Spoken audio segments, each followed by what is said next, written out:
Bonjour, nous sommes Géraldine et Virginie.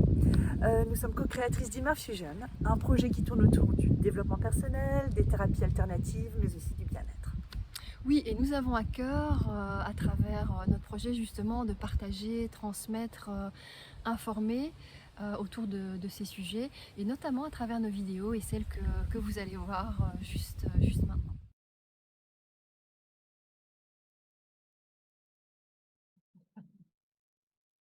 Donc bonjour.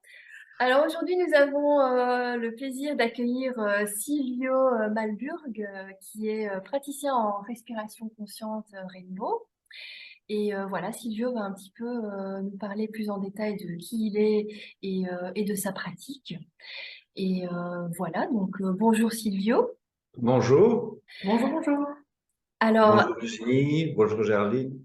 est-ce que tu peux nous parler, Silvio, peut-être pour commencer, avant de plonger dans la respiration consciente Rainbow, comment est-ce que, voilà, toi tu es praticien en Belgique, hein, du côté de Liège. Est-ce que tu peux nous expliquer brièvement comment ton parcours, comment toi tu es arrivé à la respiration consciente Rainbow? Oui, j'étais en voyage aux États-Unis et j'étais pas destiné du tout à ça. Et la vie m'a amené à rencontrer des personnes qui faisaient de la respiration. Et c'est là que tout a commencé. Et c'est là que j'ai découvert que c'était ce que je devais faire de ma vie. Mhm. Donc, enseigner Oui. la technique et c'est bien fait. Mhm. Et c'était quoi le déclic du coup qui a fait, je me suis rendu compte que, enfin, qu'est-ce que tu as ressenti quand tu as, voilà, quand tu as été en contact avec cette technique-là? Mais c'était une séance de respiration assez particulière parce que c'était dans une piscine chauffée à 37 degrés. Donc, j'avais un masque et un tuba et je devais respirer pendant autant de temps. Et donc, j'ai revécu plein de choses dans le ventre de ma mère et beaucoup de souvenirs. Et donc, c'était assez intense parce qu'on ne s'attend pas à ce genre d'expérience, enfin moi du moins. Et donc, quand je suis revenu à moi, après 2, 3 heures, là, il fallait que je revienne à moi, j'ai découvert que c'était un outil juste fabuleux et que c'était ça que je devais faire. Enfin, c'était à l'intérieur de moi, c'était juste ce que je devais faire, c'était clair. D'accord. Et du coup, tu as commencé à pratiquer, à recevoir des personnes. Enfin, tu t'es d'abord formé. Je me suis formé, oui, pendant 3 ans. Et puis, j'ai suivi la personne pendant longtemps aux États-Unis et en Europe, spécialement en Hollande, pour pour être en supervision et pour ouais, me former davantage et avoir des cas respiratoires tout à fait différents et des, des nationalités différentes. Parce que la respiration diffère, ou du moins les, comment je vais dire, les effets vont être spécifiques aux Italiens, par exemple, ou à des Français, ou à des Américains, etc. Donc, il y a des choses très spécifiques au niveau de la respiration qu'il faut savoir. Et je ne savais pas, donc j'ai appris ça. Donc, Oui, c'est c'est passionnant. très intéressant. Oui, oui. Ouais. On pourrait faire une vidéo rien que là-dessus, hein, d'ailleurs. Ouais, c'est cool. Respiration par pays, par Ouais, c'est vrai que continent. c'est super intéressant. Ouais. Alors par contre, moi j'ai une question pour toi parce que au tout début, tu nous dis j'ai découvert ça avec mon masque, mon tuba dans la piscine à 37 degrés, en disant au bout de 2, 3 heures, je me suis rendu compte qu'une séance dure 2, 3 heures.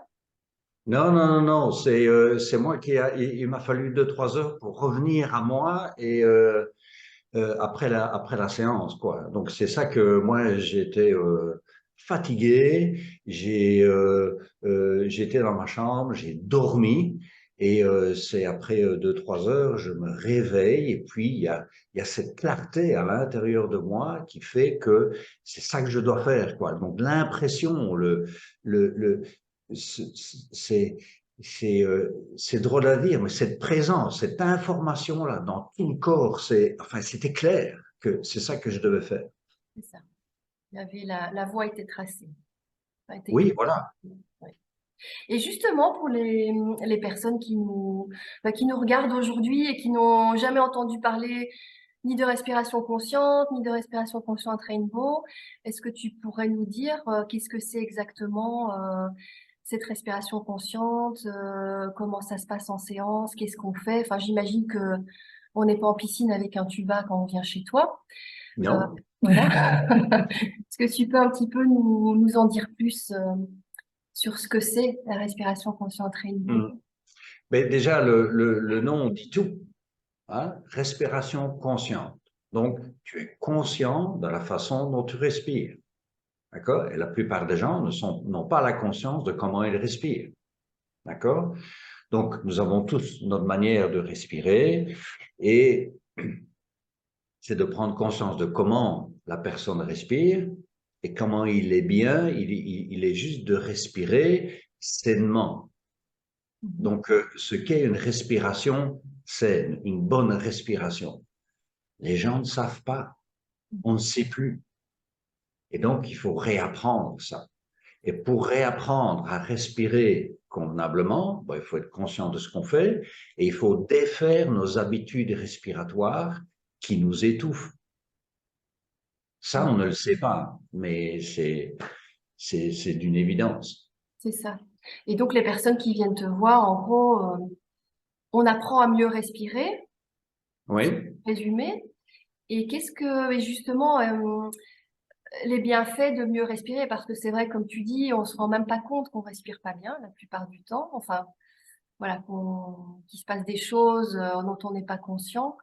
Mais c'est quoi les bienfaits d'apprendre à respirer de manière plus consciente et correctement, finalement? et déjà, respirer, c'est faire quelque chose, c'est un acte. Et si la respiration est bonne, donc ça sous-entend que si la respiration est bien faite, hein, si l'acte est bien fait, ça sous-entend que les émotions sont claires. Si les émotions sont claires, ça sous-entend que l'idée est juste. Donc on est dans les trois centres de discernement de l'être humain, l'intellect, le cœur et l'instinct, et les trois fonctionnent en même temps. D'accord? Et donc respirer amène, c'est une posture intérieure qui permet d'être en relation différente avec la vie, avec le monde et avec ceux qui nous entourent. Avec Donc, c'est soi-même tout. aussi. Comment? Avec soi-même aussi, du coup. Ça, c'est clair. Surtout, d'abord avec soi-même. Oui. Oui, oui, oui. Il y a la personne qu'on est et qu'on montre à tout le monde. Hein, et on a tous des masques. Hein, et le fait de respirer te ramène à cette posture-là d'authenticité et de puissance à l'intérieur. Et c'est à partir de là, donc cette authenticité-là, que tu vas commencer à t'exprimer. Donc ça change tout. Oui. Ça change la relation avec toi, ça change la relation avec les autres, vu que les masques tombent. Et justement, du coup, en parlant de ça, on peut venir te voir pourquoi exactement? Quel genre de questions, quel genre de demandes on peut avoir en venant à une de tes séances? Mais les demandes les plus courantes que j'ai eues, c'était parce qu'il y avait des problèmes respiratoires, style de l'asthme, des allergies, ou qu'il y avait un excès d'émotions et que les personnes avaient des difficultés avec ça. J'ai eu des personnes qui venaient parce qu'elles n'ont pas d'émotions du tout, hein, et qu'elles se disaient, tiens, c'est pas normal. D'accord? Et il y a des personnes qui viennent souvent parce qu'elles ont un problème avec elles-mêmes, hein, des problèmes au niveau de l'autorité, que ce soit au boulot, que ce soit au niveau couple. Hein. J'ai eu des personnes avec des problèmes de couple également. Et parce que j'utilise ça, la demande est faite pour du développement personnel. Les personnes veulent vraiment se connaître davantage, transformer des choses à l'intérieur d'elles pour que leur vie aille mieux. C'est ça. Oui. Et donc, c'est assez surprenant parce que j'aurais pensé qu'il y aurait beaucoup plus de personnes qui viendraient pour des problèmes d'allergie ou d'asthme ou quoi. Et la demande est pour le développement personnel. Oui, c'est intéressant. Et Oui. est-ce que tu peux nous dire justement concrètement, en tout cas pour les personnes qui nous regardent aujourd'hui, ça se déroule comment une séance quand on vient chez toi pour la première fois? Voilà, comment ça se passe? Ben, d'abord, il y a un entretien avec la personne. Si la personne a des mémoires ou des souvenirs de la naissance, donc de comment elle est née, c'est important, d'accord? Et s'il y a eu des opérations chirurgicales et s'il y a eu anesthésie. Donc ça, c'est important de savoir, d'accord?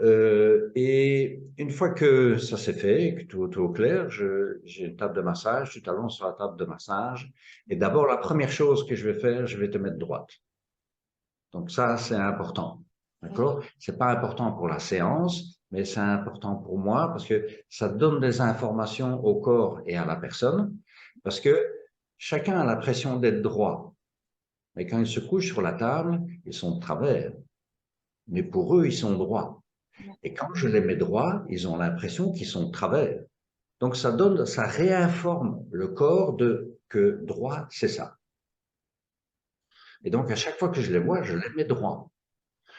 Donc, quand tu es dans ton fauteuil, à un moment donné, il y a ton corps qui va te dire, OK, ta position n'est pas bonne. Donc, il y a quelque chose qui va se faire que tu vas changer de toi-même, de par l'information intérieure. Donc, ça, j'aime bien faire ça. Donc, je te mets droite. Ensuite, je vais prendre le pouls au niveau des chevilles. Parce que c'est là que ton corps va me donner des informations. Et au niveau de l'histoire que tu m'as racontée, je vais voir si le corps vit ton histoire aussi. Et s'il a besoin de quelque chose, parce que le corps va me le dire. Ou alors, il va rien dire. Et s'il dit rien, je sais qu'au niveau euh, de comment la façon de ce que la personne a besoin, donc c'est moi qui devrais rentrer en relation avec elle et pas l'inverse. D'accord? Donc, il y a des fois où les corps ne disent rien. Et quand ils ne disent rien, ben je sais bien que la personne a plutôt une certaine tendance à, et donc je vais rentrer en communication de cette manière-là. Et après, une fois que tu as pris le pouls, Et après, une fois, ben, je regarde comment tu respires, je vois où ça bouge, où ça ne bouge pas, les contractions musculaires qu'il y a, et le son de l'inspiration. Donc ça, c'est important, le son. Si nous sommes tous des mammifères, donc on respire par le nez et dans le ventre. Hein, tu regardes un cheval, tu regardes un chien, un chat, ils respirent tous du nez et dans la panse. D'accord? Nous, on a oublié ça. On est dans un monde de performance et donc on a oublié de respirer dans le ventre. Donc on se détache du ventre pour remonter. Donc on a tous, nous, dans le monde occidental, une respiration du haut. D'accord? Beaucoup plus. Et donc, c'est retourner à cette respiration de bébé qu'on avait, hein, où le ventre se développait très bien au niveau de l'inspire et que la poitrine bougeait juste un tout petit peu. Et ça, c'est une bonne respiration. Et c'est revenir à ça. Donc, tu reviens à tes instincts, tu soutiens ton système immunitaire. Il y a plein de choses qui sont en train de se faire pendant que tu respires. oui. Et peut-être pour clarifier, parce que tu disais tout à l'heure, la personne est allongée sur une table de massage, c'est pas des massages et la personne est habillée. Hein, on est bien... La personne, oui. C'est pas du massage. C'est ça. Ça se fait habillé, bien sûr. Oui. Je touche la personne avec un accord préalable, bien sûr. Donc, ce que je fais, c'est que généralement, je mets ma main sur le ventre ou sur les jambes mais généralement sur le ventre, parce que c'est là que je sens tout ce qui se passe et comment. C'est surtout comment le muscle se contracte et de pouvoir amener un rythme respiratoire qui permet de déjouer les habitudes qui nous coincent, qui nous étouffent. Moi, j'ai quand même une question et je m'excuse, je vais revenir juste un tout petit peu en arrière. Parce que maintenant, Ouais. tu as expliqué comment ça se passait et tu as dit que principalement, les gens venaient te voir pour des développements personnels. c'est la clientèle que tu as. Mais pour les gens qui seraient intéressés en disant, ben voilà, j'ai cette maladie, j'arrive pas à m'en sortir avec la médecine comme on la connaît aujourd'hui, qu'est-ce qui peut être guéri d'autre? Tu vois, si tu aurais des exemples de maladies qui peuvent être peut-être améliorées, peut-être pas guéries, mais au moins améliorées, soulagées, tout à fait, mais auxquelles on ne penserait pas parce que, enfin, qui n'ont pas à voir avec le développement personnel, mais qui est vraiment quelque chose qui normalement relève du corps médical, si tu veux. Est-ce qu'il y a des cas comme ça sur lesquels tu as travaillé? Je ne travaille pas spécifiquement les personnes qui ont des conditions médicales, parce que ce n'est pas dans mon domaine. D'accord? Donc ça c'est déjà, il faut clarifier ça. Je ne fais rien dans ce domaine-là. D'accord? Okay. Ce qui s'est passé, ce que j'ai pu voir, c'est qu'il y a eu des personnes qui sont venues me voir, qui avaient des problèmes de santé, et que leurs problèmes de santé se sont très améliorés. Et ça, c'est une constatation qu'on a fait par après. Donc, mais je ne travaillais pas spécifiquement au niveau de la médecine. Je ne fais rien de tout ça. Je ne fais rien de tout ça. J'ai eu des cas d'asthme très graves, d'accord? Et ça c'est bien fait, mais là, c'est une condition médicale. C'est de pouvoir travailler sur les charges émotionnelles et comment le mental gère la crise. Donc ça a fait un effet, vu que la personne se gère différemment. Donc c'est sûr que la crise sera peut-être toujours aussi forte, mais sa façon à elle de rencontrer ça et de se maintenir dedans va être tout à fait différente. D'accord? Parce qu'elle est beaucoup plus forte. D'accord? Il y a des personnes qui sont venues voir parce que il y avait des problèmes au boulot avec l'autorité, et c'était un couple de Bruxelles. Et moi, je ne savais pas qu'il y avait des conditions de diabète, hein, de diabète sévère. Et donc, et qu'après 6 mois, il y avait un changement, mais ça, je ne le savais pas. Celui qui me l'ont dit, ils me l'ont dit par après. D'accord. Et donc, ça, je remarque que, comment je vais dire ça?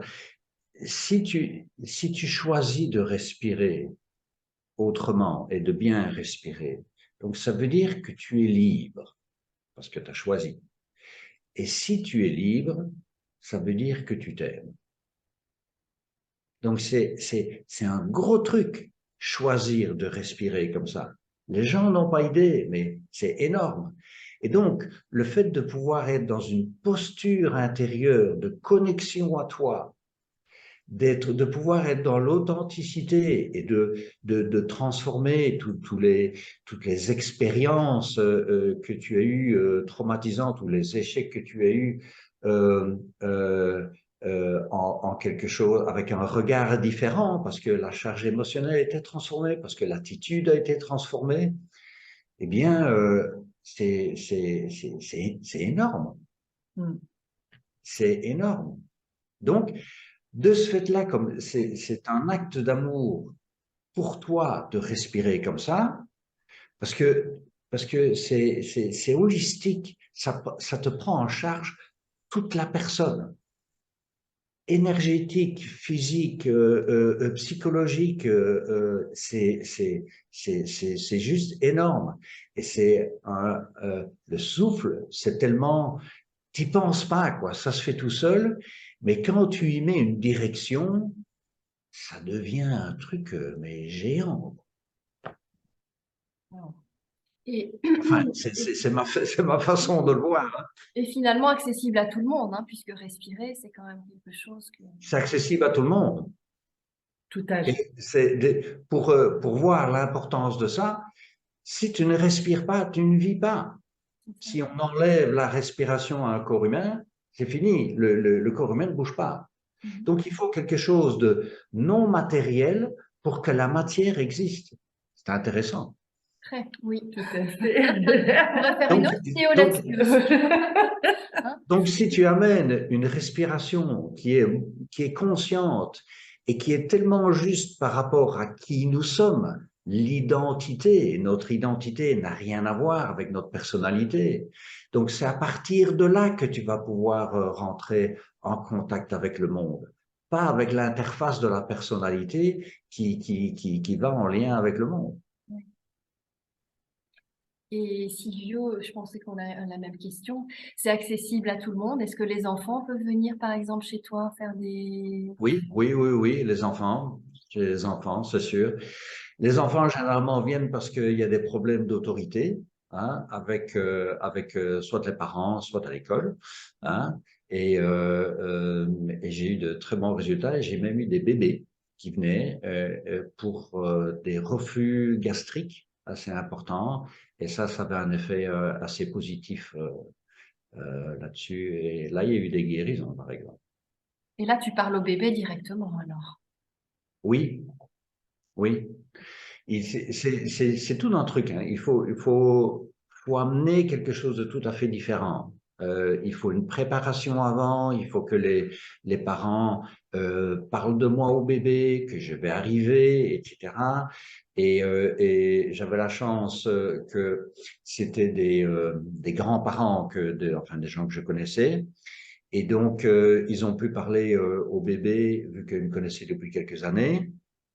Et donc, le bébé, il y avait un cas où il y avait des sondes, hein, parce que c'était important. Et c'est dans les pleurs du bébé que j'ai entendu ce qu'il me racontait. Et j'ai pu le rassurer par rapport à ses peurs et tout. Et à la fin du compte, le bébé avait des reflux gastriques parce qu'il avait l'impression que les parents allaient se séparer et l'abandonner. Wow. Oui, c'est fou, hein. C'est fou, hein? Donc, Magnifique. de là, je parle aux parents et tout, et puis ça s'est arrangé. Donc, ça a été juste, c'est magnifique de travailler avec les bébés. Oui, Et là, on travaille tout à fait différemment, parce que tu dois les prendre sur toi et que le bébé a le dos collé sur ton ventre, et il faut qu'il y ait un contact kinesthésique, donc il faut que tu touches l'abdomen un petit peu, d'accord? Et à ce moment-là, tu prends une respiration et le bébé va prendre le rythme respiratoire que toi tu as.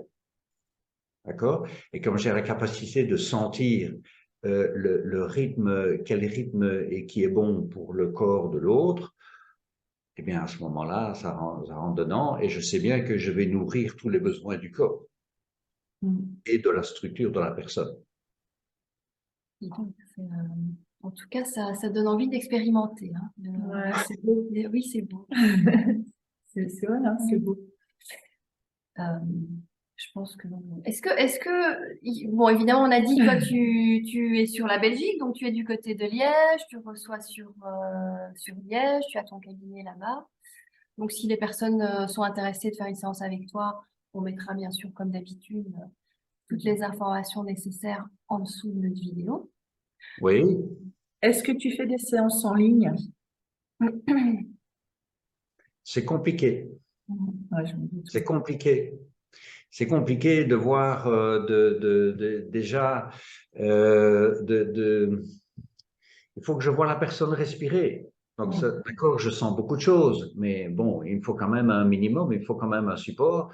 Donc, j'ai pas encore tenté, mais une fois j'ai fait ça.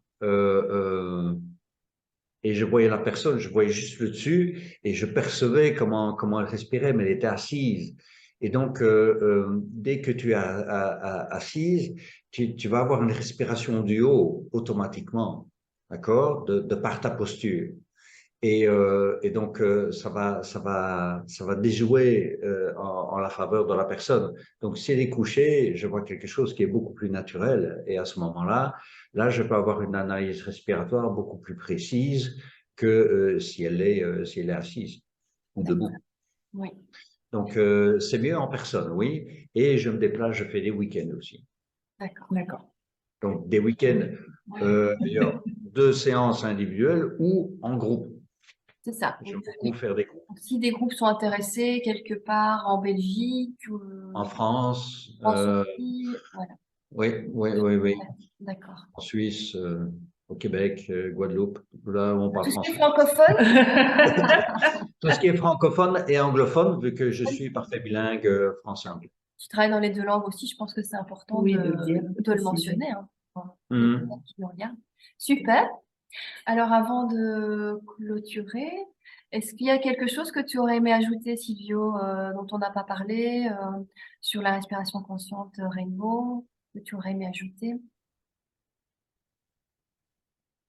J'ai envie de donner mon credo et parce que la respiration est tellement un cadeau, pardon, que je dirais que l'inspiration, c'est le cadeau de l'univers à l'homme et l'expiration, c'est le cadeau de l'homme à l'univers.